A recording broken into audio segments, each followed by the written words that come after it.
Moretti, buonasera, le voglio chiedere subito cosa sta succedendo secondo lei dall'altra parte?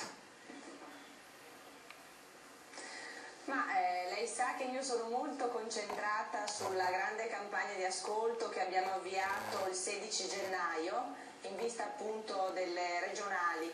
Stiamo visitando e abbiamo l'intenzione di visitare tutti i 579 comuni del Veneto, oggi siamo arrivati a 250, quindi sono molto concentrata sul territorio, in ascolto ovviamente dei cittadini. Per cui certo sono e guardo, osservo, ma non ho molto tempo per capire cosa succede dall'altra parte. Credo che ci sia uno scontro molto pesante, uno scontro che tra l'altro non c'era quando noi abbiamo avviato la campagna elettorale il 16 gennaio. Già da allora eravamo convinti che il centro-sinistra potesse vincere la sfida delle prossime regionali anche contro una Lega compatta, perché varranno le proposte, la visione, il progetto per il Veneto che ha bisogno di un radicale cambiamento per segnare una netta discontinuità rispetto al governo ventennale di Galan e Zaia. E qual è la differenza tra Zaia e Tosi? Ma guardi, io conosco quello che ha fatto il governatore, o meglio quello che non ha fatto il governatore attuale nei 5 anni della sua gestione in regione. Conosco Flavio Tosi perché sono stata vice sindaco di Vicenza per 5 anni, anche quando lui era sindaco di Verona, e quindi ho avuto modo di conoscerlo in diverse occasioni. Diciamo che c'è una visione forse del centrodestra, della destra, da parte di Tosi molto più moderata, non fascista per esempio, ecco, una destra con la quale probabilmente su alcuni temi si può discutere, mentre la destra e il centrodestra, ma meglio la Lega salviniana, è una Lega che ha diciamo così sfilato a fianco dei neofascisti di Casa Pound. Tommaso Labate, che scontro è quello che sta avvenendo nella Lega? È uno scontro assolutamente di poteri, in cui praticamente succede quello che nessuno avrebbe pronosticato. Alla Lega è successo una cosa drammatica negli anni 2000, è successo il fatto che non è riuscita a trovare delle parole chiave come lo erano state in tempi passati federalismo e secessione, cioè due battaglie che avevano fatto entrambe perse, seppur con diverse gradazioni di sconfitta, secessione perché non c'è mai stata e federalismo perché non c'è stato in maniera minore, e si è arrivati al fatto che c'è stato un ennesimo fallimento che è stato quello di Maroni, che aveva in mente di costruire un partito legalitario di centrodestra, diciamo anche in opposizione al Berlusconi, un po' lassista, eccetera, eccetera. Fallito anche quello lì, sepolto dai diamanti di Belzito. Si è arrivati a un punto in cui Maroni, che ha preso il potere del partito, ha chiamato questi due suoi fedelissimi, perché entrambi maroniani, Tosi da una parte alla destra e Salvini paradossalmente alla sinistra, e ha detto: a Tosi tu avrai domani la gallina domani, cioè il fatto che sarai il candidato premier di questa Lega del futuro. A Salvini ha detto: tu avrai l'uovo oggi, cioè sarai il leader di questo partito. È finita che praticamente Salvini si è preso praticamente tutto l'uovo e praticamente a Tosi, che doveva essere il leader tra virgolette italiano della Lega, non è rimasta la possibilità neanche di decidere in Veneto. E qual è la differenza tra Zaia e Tosi? Ma guardi, io conosco quello che ha fatto il governatore, o meglio quello che non ha fatto il governatore attuale nei 5 anni della sua gestione in regione. Conosco Flavio Tosi perché sono stata vice sindaco di Vicenza per 5 anni, anche quando lui era sindaco di Verona, e quindi ho avuto modo di conoscerlo in diverse occasioni. Diciamo che c'è una visione forse del centrodestra, della destra, da parte di Tosi molto più moderata, non fascista per esempio, ecco, una destra con la quale probabilmente su alcuni temi si può discutere, mentre la destra e il centrodestra, ma meglio la Lega salviniana, è una Lega che ha diciamo così sfilato a fianco dei neofascisti di Casa Pound. Tommaso Labate, che scontro è quello che sta avvenendo nella Lega?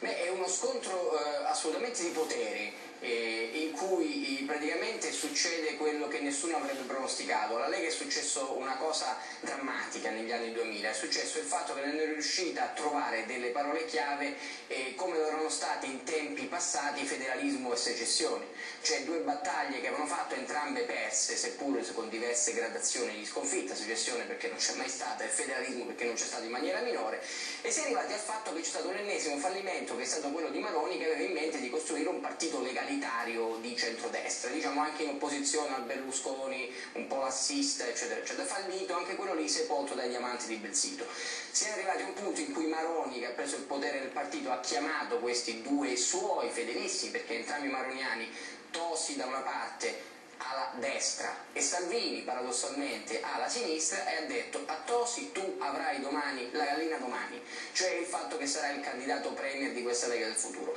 A Salvini ha detto: tu avrai l'uovo oggi, cioè sarai il leader di questo partito. È finita che praticamente Salvini si è preso praticamente tutto l'uovo, e praticamente a Tosi, che doveva essere il leader tra virgolette italiano della Lega, non è rimasta la possibilità neanche di decidere in Veneto. Quando io ho avviato la campagna elettorale il 16 gennaio, la Lega era compatta, non c'era nessun tipo di sintomo di nessuna alcuna spaccatura, né nella Lega né tantomeno nell'alleanza con Forza Italia e NCD. Quindi noi siamo convinti che in ogni caso questa battaglia la vinceremo non sulle macerie della Lega, ma la vinceremo perché i veneti hanno bisogno di proposte nuove, hanno bisogno di un cambiamento. In un ventennio guidato da Galan e Zaia il Veneto ha perso posizioni nella competitività a livello europeo e nazionale, e quindi è per questo che noi andremo a vincere le prossime regionali. Poi ripeto, io preferisco una destra moderata, compatta, una destra che rifiuta il fascismo,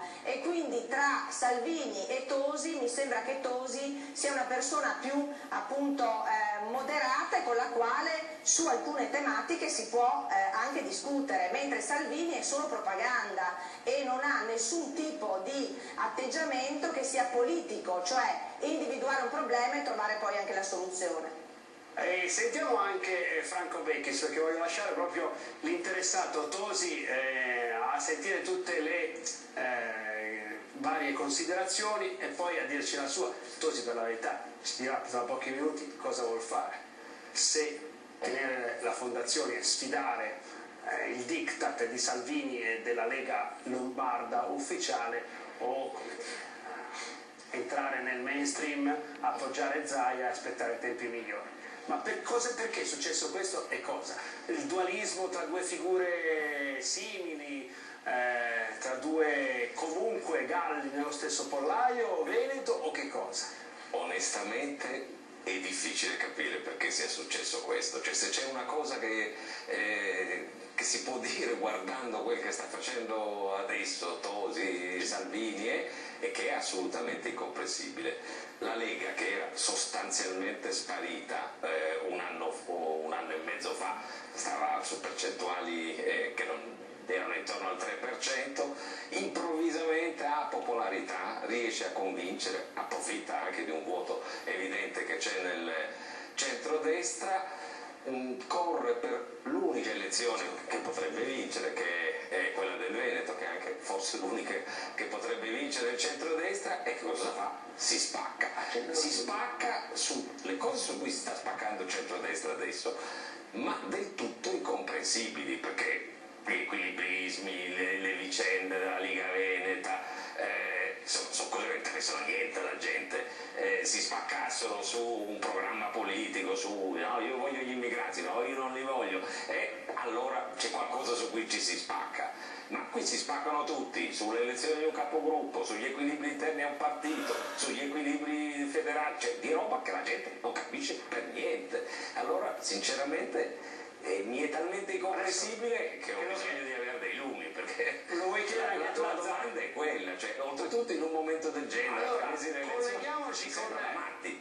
colleghiamoci con Flavio Tosi. Flavio Tosi è sorprendentemente, visto che tu ti aspetti che sia a Verona, a Vicenza, a Padova, A Firenze, Massimo. a Massimo, a Brescia, invece Flavio Tosi è a Palermo. A sua volta sta facendo un giro d'Italia, sta con la sua fondazione che si chiama Ricostruire il Paese, sta cercando nuovi adepti, o che cosa? Ma innanzitutto, Zaia mi sente? Zaia, lo sento. Tosi mi sente? Zaia non sarebbe male? la sento bene. Allora, Flavio Tosi, lei è l'uomo del giorno e non da oggi. Lei ha, come dire, ha mosso le sue pedine, ha messo sul tavolo le sue carte, e la Lega ha detto entro lunedì o te ne vai dalla fondazione, la sciogli, fai quel che vuoi, o se no sei fuori dalla Lega. Lui oggi ha detto ancora le distanze sono forti. Stasera cosa ci può dire? Ma allora, anche se sono vicende interne a un partito, quindi credo che a chi ascolta forse interessa relativamente. No, interessa. Vabbè, allora guardi, le spiego qual è l'oggetto del contendere. Le leggo 2 righe, che è l'articolo 39 dello Statuto della Lega. Il Consiglio nazionale, lei sa che da noi nazionale sta per regionale, così capiamo. Il Consiglio nazionale assume le decisioni in merito alle alleanze in occasione di elezioni amministrative e regionali ed approva le relative liste elettorali. Ora si è già scritto che la Regione del Veneto, l'organismo interno della Regione del Veneto, approva le liste e le alleanze per le regionali. A un certo punto viene via Bellerio e ci dice: guarda, per stavolta, cosa mai successa in 20 anni di Lega, le liste, le decisioni le prendiamo a Milano. Quando invece, quando ci sono state le elezioni della Lombardia, dell'Emilia Romagna, del Veneto 5 anni fa, tutte le tornate elettorali, le liste e le alleanze si fanno nella regione di competenza, perché fa parte della struttura della Lega, ma perché fa parte del DNA della Lega. Quindi l'oggetto del contendere è quello che a un certo punto, nell'imminenza delle elezioni, da Milano dicono decidiamo noi, e a quel punto c'è questo confronto interno dove la Liga Veneta è confortata dallo Milano centrica, diciamo, è confortata dallo statuto che dice ogni regione decide autonomamente a casa sua. Questo è il dibattito, niente di più, niente di meno. Poi la questione della mia fondazione, del fatto che entro lunedì mi sia stato detto di decidere a me e a chiunque altro se stare in Lega o far parte della fondazione, il fatto che sia stato deciso lunedì a Milano in contemporanea con la decisione di commissariare di fatto la Liga Veneta, diciamo suona un po' sgradevole, nel senso che se c'era un problema con la mia fondazione si poteva sollevarlo fra 2 mesi, 2 mesi fa. Adesso che c'è questa concomitanza con questo confronto sulle elezioni del Veneto, insomma, suona un po', ecco, anomalo. Allora, scusi, perché l'hanno fatto? Perché la vedevano come qualcosa di temibile? Perché voleva candidarsi lei in Veneto? Perché? No, anzi, le dirò, la Liga Veneta ha da sempre, e io sono segretario della Liga Veneta, ha da sempre ribadito che c'è la candidatura di Luca Zaia. Il confronto è venuto sulle liste, cioè una volta stabilita la candidatura, il tema è le liste, con la composizione delle liste e le alleanze, perché la Liga Veneta aveva detto facciamo la lista della Lega, la lista Zaia e altre liste civiche, e la lista Tosi dei partiti. Potrebbe esserci anche una lista Tosi, nel senso che all'interno delle liste civiche ce ne sono più di una, perché bisogna allargare il consenso e allargare la possibilità di partecipazione degli elettori. E la lista Tosi sarebbe per Zaia presidente? Beh, evidentemente sì, ovviamente. E perché non gliela fanno fare allora? Poi sul perché ci sia questa decisione, che una volta che è stata data questa impostazione della Liga Veneta, a Milano abbiano detto così non ci sta bene, questo non dovete domandarlo a me, noi stiamo andando avanti linearmente. Se non lo domandate noi sappiamo proprio di domandare.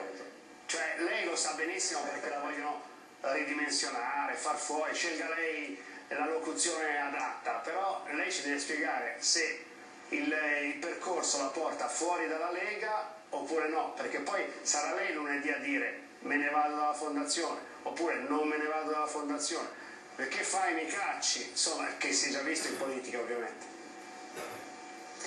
Ma guardi, io sono una persona, almeno spero e ritengo di essere leale e coerente, è una mia dignità e secondo me, bene o male, quello che sono riuscito a guadagnarmi sul campo, anche in politica, me lo sono guadagnato lavorando solo e rispettando le persone e mantenendo i patti.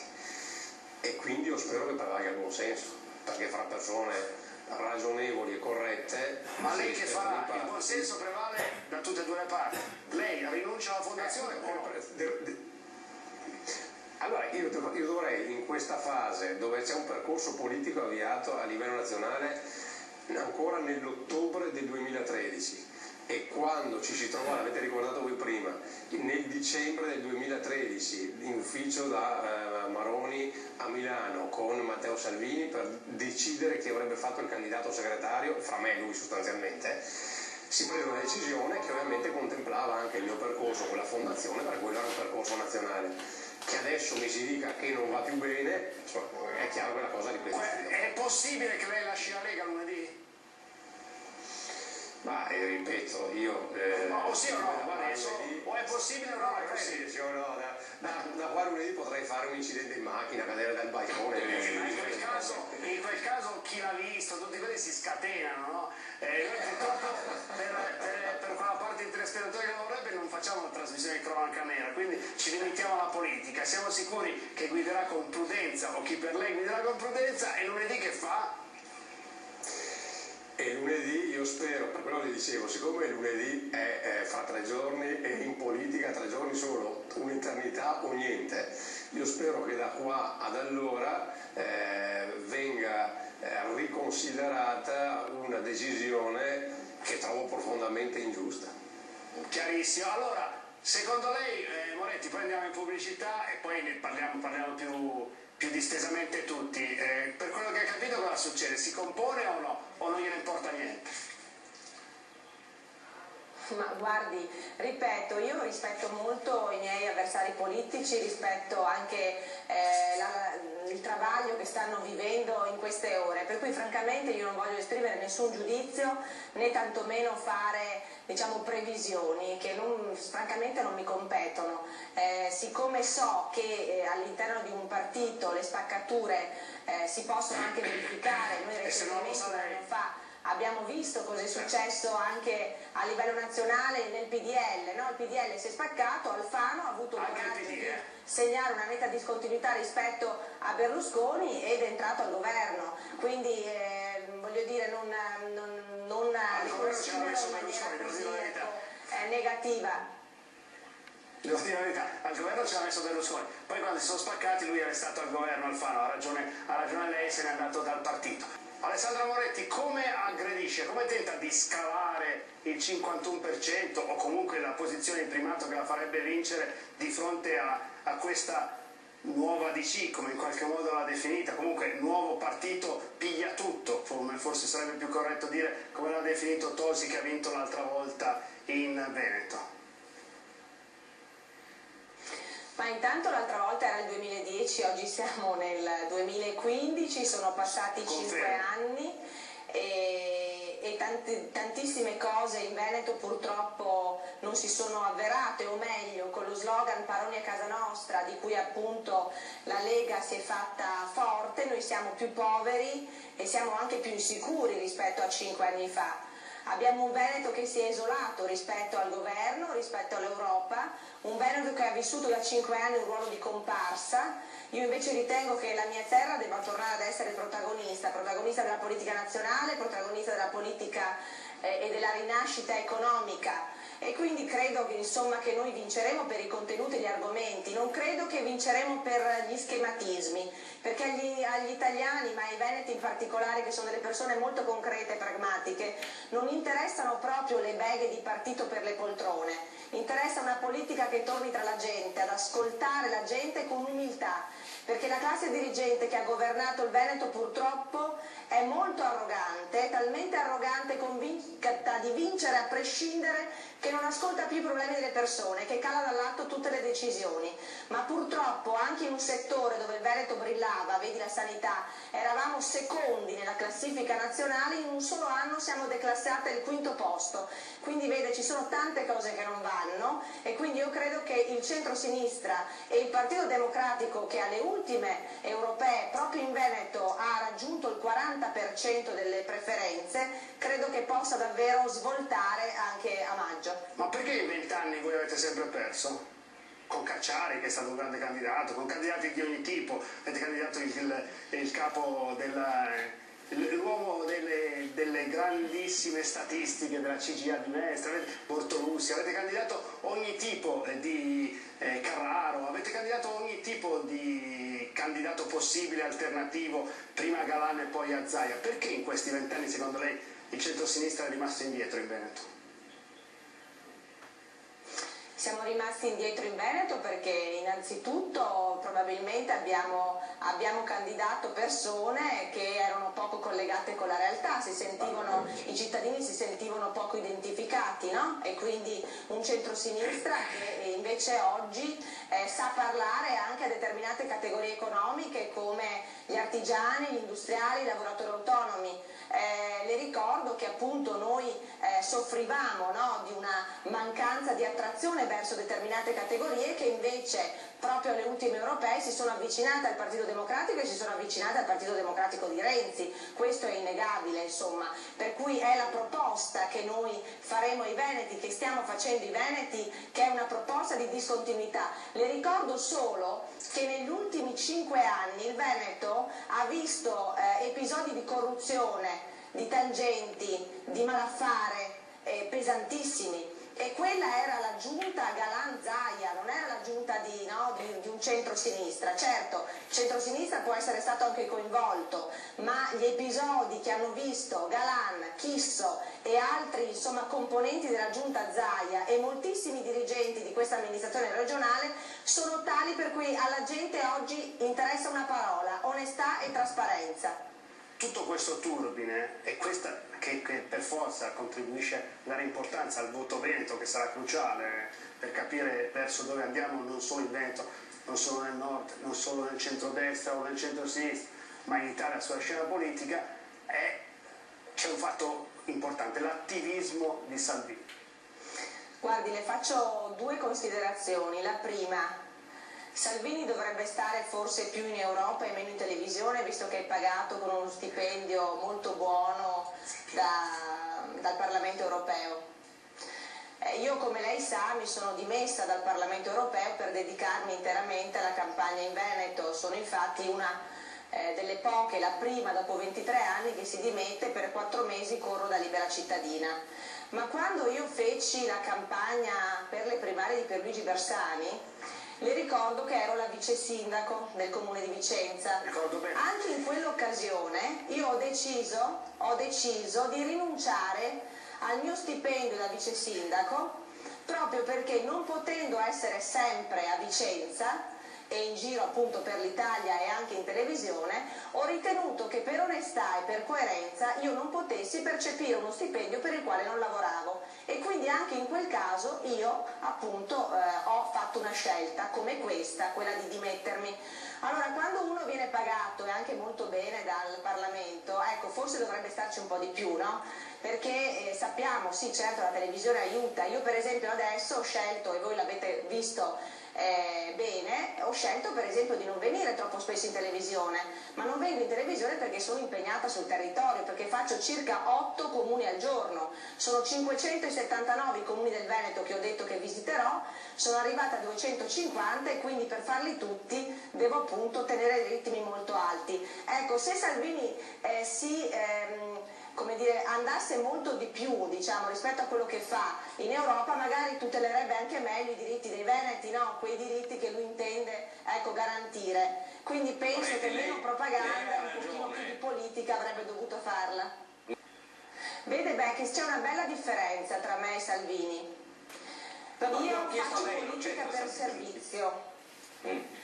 No, io faccio politica per servizio. Per me prima è il servizio e poi è un'opportunità. È talmente servizio e ho talmente rispetto degli elettori che io mi sono dimessa e sono il primo politico a dimettersi da un posto sicuro.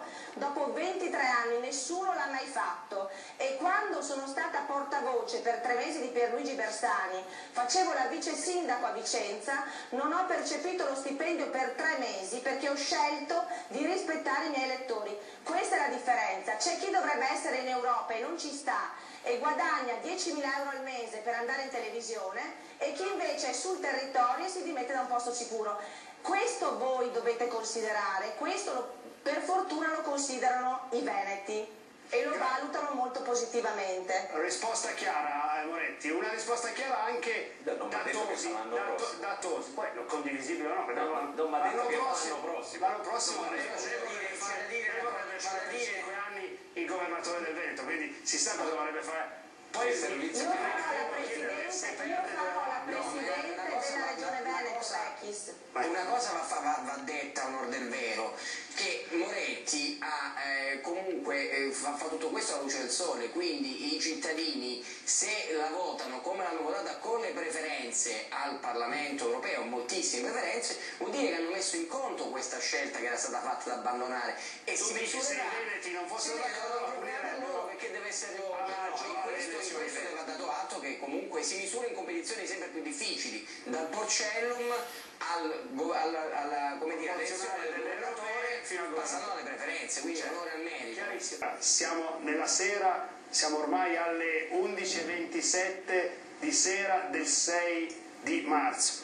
Lei esclude di candidarsi alla Regione Veneto? Ha fatto domanda posta in Tempo maniera scaduto. molto intelligente. È una domanda posta in maniera molto intelligente. No, lei sa bene com'è la situazione. Ho tentato di spremere le meningi, questo è quello che è avvenuto. No, c'è questa tensione all'interno della Lega, dove il sottoscritto segretario della Lega Veneta ha ribadito quella che è la dignità che spetta alla Lega Veneta nella gestione delle liste per la regione del Veneto, che non possono essere decise in Lombardia, e c'è una situazione che vede quindi il segretario della Lega Veneta in questo momento commissariato per questa presa di posizione. Io spero che il movimento capisca che è stato sbagliato quel provvedimento, quella forzatura fatta nei confronti del Veneto e della Liga Veneta. Se così non fosse, io segretario della Liga Veneta commissariato non ci resto per un fatto di dignità personale, e quindi a quel punto mi dimetterei da segretario se le cose non cambiano. Se mi dimetto da segretario rispetto al movimento sarei un uomo libero, a quel punto decido liberamente cosa fare. Che le elezioni regionali del Veneto, come più o meno tutte le elezioni regionali consimili, prevedono che chi si presenta alle elezioni deve raccogliere le firme per presentare le liste. Può essere esentato dalla raccolta delle firme chi fa riferimento a dei gruppi in consiglio regionale, cioè i gruppi rappresentati in consiglio regionale sono esentati i gruppi presenti in consiglio regionale sono esentati. Quindi appena in tempo, lei può presentarsi senza... No, allora quello che sto dicendo è che la Liga Veneta, avendo deciso, perché era questa la decisione ed è questa la linea, avendo deciso che la corsa doveva essere Zaia governatore, lista Zaia e altre civiche, si è deciso di costituire altri gruppi consigliari per presentare delle liste civiche sul disegno che abbiamo appena detto, quindi non è una cosa contro decisione. Però può diventare il trampolino, no? Prego? Può diventare il trampolino. Se voi prendete le vostre decisioni e andate in rotta di condizione della Lega, non è detto che lo fa, però tecnicamente avete un veicolo per presentarvi senza la quale è stato costituito quel gruppo è assolutamente in linea con quello che la Liga Veneta ha deliberato per sostenere Luca Zaia rispetto alla corsa delle regionali. Ha detto il suo collega Baggio, le parole testuali, lei ha detto che non ha pronunciato: il fatto di ragionare con consiglieri di area moderata assume un significato particolare in un momento in cui la Lega si sta posizionando verso destra, cosa che a me non piace. Ho un passato culturale e familiare che nulla ha a che vedere con l'estrema destra. Da oltre 20 anni sono militante della Lega, sono entrato perché credevo nei valori del federalismo e dell'identità dei territori. Queste le parole del Corriere Veneto. Direi che detta così la dichiarazione ha un significato ben più ampio, vero? Cioè, nel senso che prima sembrava che fosse una presa di distanza appunto e semplice su un certo tipo di scelta. Ha spiegato le motivazioni per le quali è militante della Lega, dice: io sono entrato in Lega in una forza federalista, autonomista con determinate caratteristiche, mi riconosco meno se la Lega si sposta molto a destra. No, però io vedevo che un po' con abilità e un pochino forse con onestà anche, Tosi svicolava e dribblava il tema della destra, perché è sempre stato riconosciuto, come dire, lui quello più a destra storicamente della storia della Lega, tant'è che c'è una frase attribuita a Bossi che diceva la responsabilità, con Tosi c'è lavoro sempre perché ha fatto entrare i fascisti nella Lega. A Verona ci sono degli esponenti, se non sbaglio uno si chiama Miglioranzi, che è stato in consiglio comunale con una lista, se non sbaglio, una civica o di Fiamma Tricolore, che e di dichiaratissime simpatie fasciste, tant'è che il suo profilo di Facebook sono visti addirittura dei riferimenti non proprio cattivi nei confronti di Erich Priebke, che sappiamo che era uno dei capi dell'SS, e che il Consiglio Comunale con Tosi sindaco ha nominato niente meno che all'Istituto per la Resistenza. Cioè è sempre stato Tosi, non so se questo lui vorrà confermarlo o smentirlo, se c'è stato un passo indietro, quello di destra, quindi penso che dal suo lato, come dire, sia il lato minore da cui possa arrivare un'accusa perché Salvini ha fatto una manifestazione con quelli di Casa Pound, cosa fra l'altro vera, perché fra l'altro l'ossatura della manifestazione di Salvini per quanto riguarda il pubblico, bastava farsi un giro alla Piazza del Popolo, è costituita dai personaggi, dal gruppo di persone nutrito nell'ordine di qualche centinaio, forse migliaio di persone, che da sempre fanno riferimento o alla destra, diciamo ex destra sociale di Alemanno barra Meloni, o diciamo al ramo più duro e puro di Casavato. Quindi Tosi è sempre stato di destra, non penso che gli faccia però è presente, adesso ci dirà se questa descrizione... Posso rispondere? Prego, sì. bene. Allora, per una parte per spiegare, una parte per ripetere, perché si vede che prima non sono stato ascoltato, oppure chi ha appena parlato finge di non aver sentito quello che ha detto Flavio Tosino. Sì, è la parte che finge. Ovvero, io prima ho detto che io amministro con la destra, che ho esponenti di destra in Consiglio Comunale, in Giunta e nelle aziende. L'ho detto prima. L'ho detto prima perché io non sono comunista, sono una persona pragmatica e laica come atteggiamento come amministratore, non sono comunista, l'unico partito al quale sono iscritto in vita mia è la Lega da 25 anni a questa parte. Io prima ho specificato che io governo con il centro, con la destra, con esponenti della società civile e oppure qualcuno che viene dalla sinistra, pensi un po' all'interno della mia maggioranza. E questo è quello che ho detto prima, è che la Lega, se si sposta troppo a destra, rischia di perdere una fascia di rappresentanza sociale che è più trasversale, più ampia, che non è solo la destra ma comprende una bella fetta del centro dell'elettorato, il cosiddetto centro. Poi insomma sono distinzioni che adesso sono un po' superate anche in parte. No, la risposta è completa. Ma questa è una domanda che si potrebbe fare al contrario anche a Salvini, perché Salvini, come dire, viene dall'altra parte completamente, è sempre stato censito tra i frequentatori dei centri sociali. Ma io se posso chiedere un'ultima cosa a Tosi, che rimanda, diciamo, al discorso che ha generato questo dualismo della Lega. Non vorrei che la Moretti si sentisse. No, l'ultima cosa. Quella che è invitata alla festa sta nell'angolo, non se lo merita, diciamo. Lei l'ha ricordato, io ne avevo parlato inizio trasmissione, lei poi l'ha confermato citandolo con lei Tosi. E citando lui Moretti lui Salvini e l'altro in questo caso, o Malagan, che sarebbe Maroni. Io vorrei chiedere a Tosi se si è pentito, come dire, di aver dato il via libera, visto che c'è stato anche il suo via libera, quantomeno di non averlo osteggiato, al fatto che Salvini si prendesse, diciamo, la guida del partito, anche per un ragionamento veneto, perché la segreteria della nazionale, che sappiamo che vuol dire, diciamo, della Lega Nord, è andata alla Lombardia e adesso i lombardi vengono a decidere anche in casa vostra, quindi tornando indietro lascerebbe il suo via libera. Federale è quella di Salvini, nazionale allora tutti e due vogliono decidere del Veneto, quindi poco cambia. Si è pentito di aver fatto quel passo indietro, di nato. Prego Tosi. Allora io feci quella scelta perché ci trovammo 2 ore prima che scadessero i termini per presentare le candidature in ufficio appunto da Roberto Maroni, perché Roberto Maroni mi disse: non candidarti, vieni qua che ragioniamo insieme a Matteo Salvini sul da farsi. E quindi non mi candidai per il spirito di squadra, perché secondo me quando c'è una squadra, la squadra è quella e si fa parte di quella squadra, per spirito di squadra e per amicizia profonda nei confronti di Roberto Maroni, perché la battaglia all'interno della Lega, nel momento in cui c'era Bossi segretario, perché dopo in tanti fanno finta di non essere stati bossiani, come in Italia succede spesso, tutti da una parte, tutti dall'altra, prima tutti bossiani, poi nessuno lo è stato, e quando c'è stata a fare la battaglia, quando Bossi era segretario federale, che hanno fatto una battaglia di trasparenza e libertà all'interno del movimento, è stato per primo il sottoscritto insieme a Roberto Maroni. E quindi per spirito di squadra, quando Roberto Maroni mi ha fatto quella proposta e ha detto facciamo così, ho accettato perché era giusto fare quella scelta in quel momento, e quindi se tornassi ad allora con lo stesso spirito di squadra rifarei la stessa scelta. Fra quelli che fanno finta di non essere stati bossiani mette pure Salvini? No, perché anche Matteo, quando c'è stata la fase diciamo, dove il cerchio magico aveva decisamente esagerato in determinati comportamenti, anche Matteo Salvini aveva preso una posizione a difesa di Maroni contro il cerchio magico.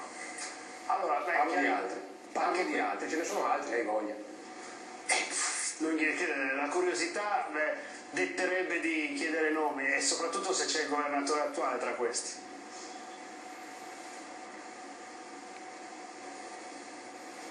Non ho sentito la domanda. Sì, no. Se c'è Zaia. Se c'è Zaia tra quelli a cui faceva riferimento. Non continuavo a sentire la domanda, chiarissimo. Ecco una non risposta più chiara di una risposta. Moretti, questo tema della destra sembra un assist a voi, francamente. Una Lega che flirta con la destra vi dà una prateria sui temi più tradizionali dell'antifascismo. Sicuramente, insomma, vedere questa manifestazione di Roma con una Lega sfilare a fianco di Casa Pound, dei neofascisti, ripeto, se la Meloni non avesse portato in piazza 3/4 delle persone, quella manifestazione sarebbe stato un vero e proprio flop per la Lega. In ogni caso, guardi, io francamente la dietrologia non mi è mai piaciuta, quindi credo che noi qui dobbiamo parlare di contenuti. Prima Flavio Tosi ne ha accennato uno molto importante, il tema dell'immigrazione e il tema della sicurezza, che in Veneto sono sentiti in maniera molto importante da parte dei cittadini. Le do solo un dato però, perché è bene che noi facciamo chiarezza, no? Allora, l'attuale legge sull'immigrazione porta un nome, ne porta due, si chiama la Bossi-Fini. È questa normativa che ancora oggi legifera in tema di immigrazione. Furono proprio Bossi e Fini a regolarizzare all'epoca 200.000 clandestini in Italia. E quando a dicembre questo governo ha convocato la conferenza Stato-Regioni, in cui cioè si sono definite le quote anche per il sistema dell'accoglienza di questi immigrati, la Regione Veneto ha votato all'unanimità quel piano, senza avere neanche il coraggio di alzare una mano e dire quello che non andava, per poi ritornare in Veneto e dire che quel patto non poteva essere, come dire, rispettato. Ecco, mi sembra che siccome Flavio Tosi parla di patti, parla di lealtà, per me in politica non deve valere la fedeltà, io sono fedele ai principi della Costituzione, ma in politica vale invece la lealtà. Mi sembra che una Lega seria sia quella che va a Roma e vota e poi ha il coraggio anche di ritornare in Veneto e dire che ha votato in un certo modo, non di sconfessare quello che ha fatto il giorno prima. Credo che sia una questione proprio di serietà e credo che i veneti si meritino molto di più da questo punto di vista. Stiamo però sulla questione della destra. Manifestazione della Lega di sabato scorso ha messo sul proscenio Casa Pound, gruppo contestato, controllato, dipende dal punto di vista, vivisezionato, che si trova qualche difficoltà nell'identificare bene. Ci ha provato il nostro Paolo Celata. Tu hai mangiato.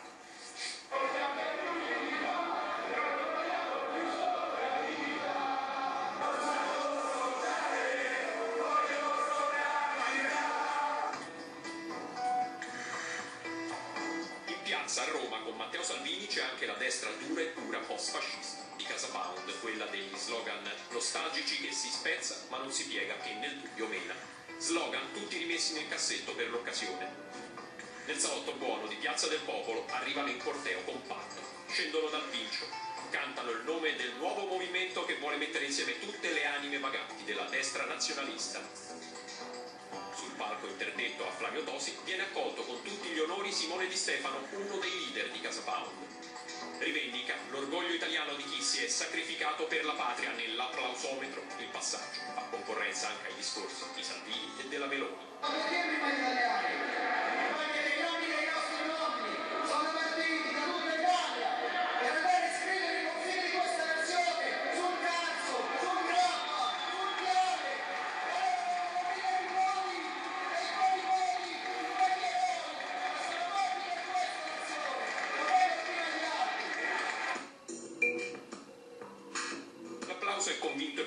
dato sembra coinvolta tutta la piazza, anche quel gruppo di leghisti secessionisti che pochi minuti prima aveva intonato un coro contro il tricolore. Un pugno nello stomaco a quelli di Casa Pound lo facciamo sentire a Di Stefano e reagisce così.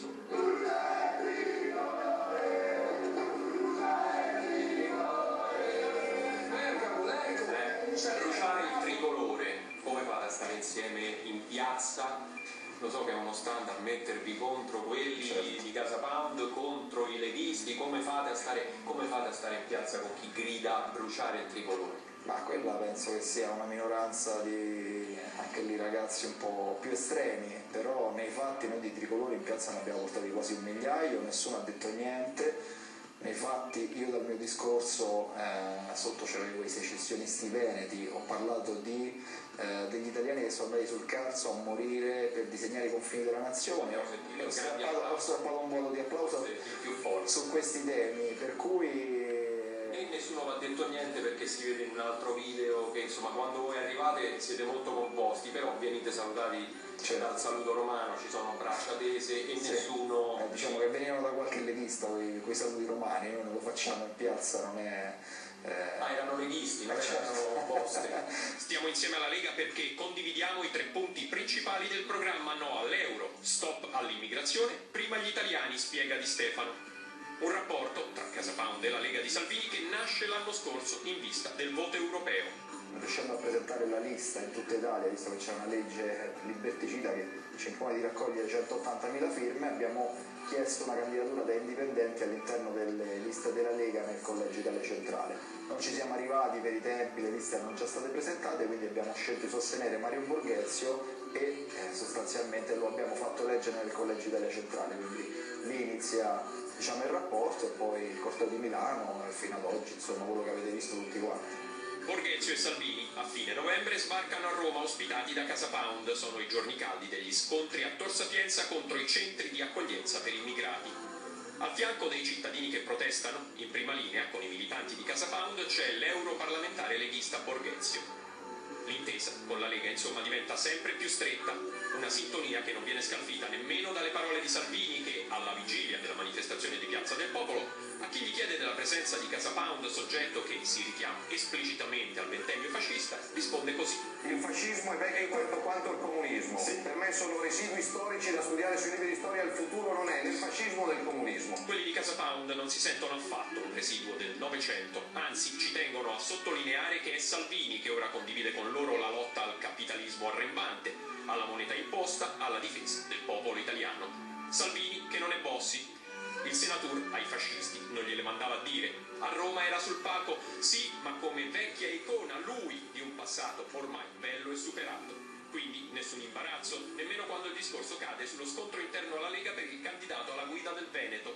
Tosi in passato è stato eletto con i voti di Casa Pound, ora però la musica è cambiata.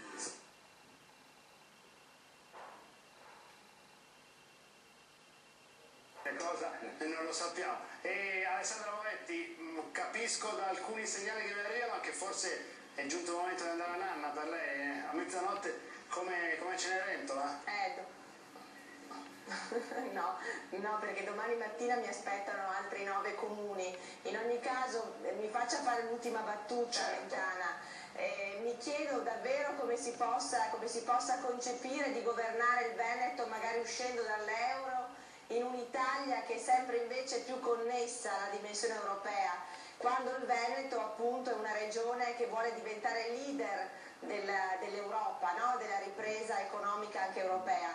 E poi salutandovi voglio anche però rassicurare Bechis dicendogli che per i prossimi 5 anni stia tranquillo, io farò il governatore del Veneto. Sta sereno.